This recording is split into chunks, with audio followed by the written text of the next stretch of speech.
In diesem Video zeige ich euch die Digitalisierung einer handgeschriebenen Mitschrift mit dem LiveScribe 3 Smart Pen. Dazu öffne ich zunächst die LiveScribe Plus App auf dem iPad. In der Startansicht werden alle aktiven Notizblöcke Notepads angezeigt. In meinem Fall habe ich 3 Notizblöcke benutzt, die mir nun angezeigt werden. Jeder Notizblock hat eine gewisse Seitenstruktur. Ich zeige euch dies anhand der bereits übertragenen Seite 4 auf dem iPad. Diese Seite wurde bereits in einem vorherigen Video verwendet. Jede Seite des Papiernotizblocks ist oben rechts mit einer Notizbuchkennung versehen. In der App oben rechts in der Seitenansicht zu sehen. Im gezeigten Beispiel Printable Notepad One. Oben links befindet sich die Seitenzahl, die auf dem Papier unten rechts vorzufinden ist. In der Seitenansicht wird der Inhalt dargestellt, der auf dem entsprechenden Papier geschrieben wurde. Im nächsten Schritt soll das Handgeschrieben digitalisiert und in Computerschrift umgesetzt werden. Dies funktioniert über den Reiter Feeds am oberen Bildschirmrand. In der blauen Menüleiste befinden sich zusätzlich noch die Buttons Pencast, Audiomitschrift und Seite, mit der Sie wieder auf die Seitenansicht zurückkehren können. Die angezeigten Textabschnitte im Reiter Feed sind zeitlich angeordnet und haben keine Seitenstruktur mehr. Ein Feed-Eintrag wird erstellt, wenn Sie einen Absatz, Leerzeile, auf dem Papiernotizblock einfügen. Jeder Absatz wird als Feed angelegt. Die Digitalisierung eines Feed-Eintrags geschieht durch einfaches Wischen von links nach rechts auf einem Feed-Eintrag. Mit einem Wischer von rechts nach links kann die Digitalisierung wieder rückgängig gemacht werden. Die App versucht eine automatische Transkription von Hand in Computerschrift und benutzt für die Korrektur ein Wörterbuch der erkannten Sprache. Das bedeutet, jedes erkannte Element wird einem Wort zugewiesen. Dies kann zu Problemen führen, wenn man zum Beispiel ein Wort durchstreicht. Das durchgestrichene Wort wird erkannt und fehlerhaft übersetzt. Bilder können ebenfalls nicht übersetzt werden, auch wenn zum Beispiel eine Beschriftung vorhanden ist. Beim Versuch, ein Bild zu übersetzen, entsteht ein Zeichensalat. Benötigen Sie eine alternative Transkriptionssprache, zum Beispiel Französisch, kann dies im Menü umgestellt werden. Das Hauptmenü erscheint nach einem Klick auf die 3 Striche am oberen linken Bildrand. Im Hauptmenü befindet sich ein Unterpunkt Einstellungen. Scrollen Sie ans Ende des Menüs, falls der Eintrag nicht sichtbar ist. Tippen Sie auf Einstellungen und anschließend auf den Punkt App-Einstellungen, Transkriptionssprache und wählen Sie eine andere Sprache aus. Deutsch und Englisch sind normalerweise vorinstalliert. Andere Sprachen sind ebenfalls verfügbar, müssen jedoch nach dem Auswählen aus dem Internet heruntergeladen werden. Beschäftigen wir uns wieder mit den Feeds. Denn seit dem neuesten Update, Version 1.4.5, ist es auch möglich, englische und deutsche Sprache gemischt zu übersetzen. Das Beispiel, Problem 3, zeigt einen Feed-Eintrag mit deutschen und englischen Wörtern. Normalerweise entsteht kein Problem bei der Übersetzung. Haben Sie nun einen Feed-Eintrag erfolgreich digitalisiert, kann dieser nachträglich noch korrigiert bzw. editiert werden. Tippen Sie den bereits digitalisierten Feed-Eintrag an.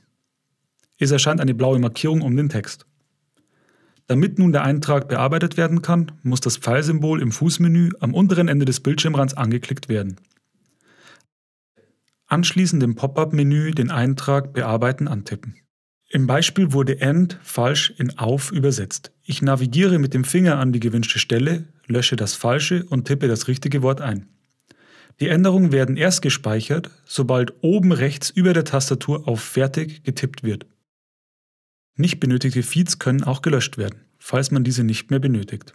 Dies funktioniert wieder mit dem Wischen-Befehl von rechts nach links auf einen Feed-Eintrag. Ein roter Löschen-Button erscheint. Zum Bestätigen einfach antippen oder daneben, falls der Eintrag doch nicht gelöscht werden soll. Zusätzlich gibt es noch die Möglichkeit, Feeds zusammenzuführen. Dies muss jedoch wohl überlegt sein. Zusammengeführte Feeds können nicht mehr in ihre ursprünglichen Feeds getrennt werden.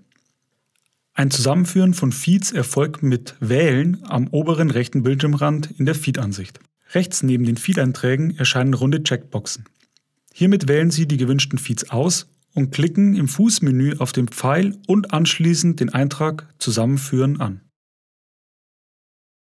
Nun können die zusammengeführten Feeds in einem Wischer übersetzt bzw. überarbeitet werden. Aus mehreren Feeds entsteht ein neuer einzelner Feed. Bilder und Texte sollten nicht zusammengeführt werden, da sonst die Transkription nicht richtig funktioniert und die Inhalte nicht mehr zu trennen sind. Ein weiterer wichtiger Punkt sind Sonderzeichen bei der Transkription.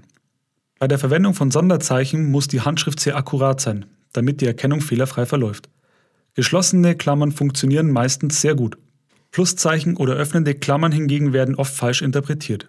Im Beispiel zu sehen, wird das handschriftliche Pluszeichen als T-Buchstabe übersetzt.